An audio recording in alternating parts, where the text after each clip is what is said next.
A community in the San Bernardino Mountains has a real mystery on its hands. The official explanation here is that jet contrails are causing strange lines in the sky and that it's pollen making people sick on the ground. But others are convinced it is something else, and they ask, is the government experimenting with our weather? There was a huge dust cloud. Longtime Cedar Glen resident Gretchen Sherman says she has never seen anything like it. Yes. How big was it? Oh, it covered the entire Cedar Glen area. A cloud of dust, leaving a sticky yellow slime all over her car. It happened again last February, and calls began pouring into the local Alpenhorn newspaper. And they had a tremendous upsurge of children that were not going to school at that time.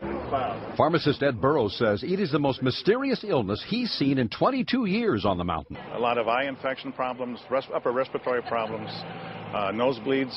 The nearby March Air Force Base say it didn't come from them. Others said it was a pollen cloud. The Department of Health found a yellowish tint on a tissue submitted for testing. But, quote, there was no sign of any biological form, such as cedar pollen, and the test was ruled inconclusive. And it wasn't long before things ballooned into a sky-high mystery. The story is not just here in Crestline in the alleged yellow cloud.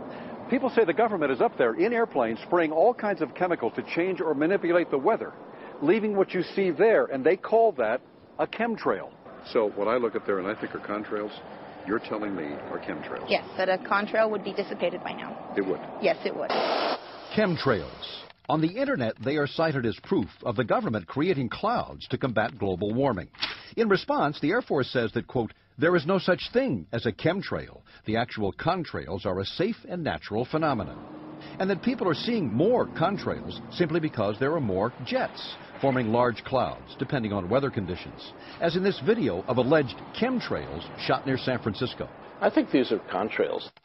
Professor Gregory Benford of UC Irvine works with the Department of Energy on weather research. That's very odd. They could be very large contrails. He says the DOE doesn't know of any jets spraying chemicals to affect the weather. However, he says we will probably see it in the near future. You've got to, in a sense, engineer all these so you get the right kind of clouds for the effects we want. It is called geoengineering, fighting global warming by putting a chemical dust in the atmosphere and reflecting harmful radiation back into space.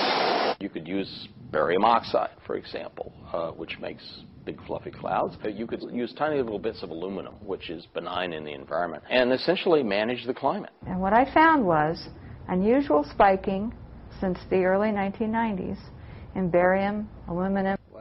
But Rosalind Peterson of California Skywatch says health department records show a sharp increase in both chemicals in the water supply of Northern California, dating from the time the huge contrails first appeared over her home in Mendocino County. What's the significance of the barium and the aluminum? I went and got all the tests, and all these things in the same test would be up way over state and federal standards. It had to be airborne, because how could it get to such diverse regions of our county? We have jets going in every direction. X's, east, west, north, south, circles. There is something going on in the air. I don't know exactly what, but I think there's some experimentation. Is it legal? I don't know, because we haven't had a public discussion. But what is unknown today may be actual fact tomorrow, thanks to a bill soon to be voted on in the U.S. Senate, a Weather Modification Act, calling for research in, quote, attempting to change or control by artificial methods the natural development of atmospheric cloud forms. Doesn't it seem to you that they're going to be doing it in the future for sure? Yes. And if they are, I want to know about it. In the meantime, a lot of people are wondering if they'll ever get clear skies and a clear answer. The legislation is there, therefore somebody's thinking about this. How does this make sense?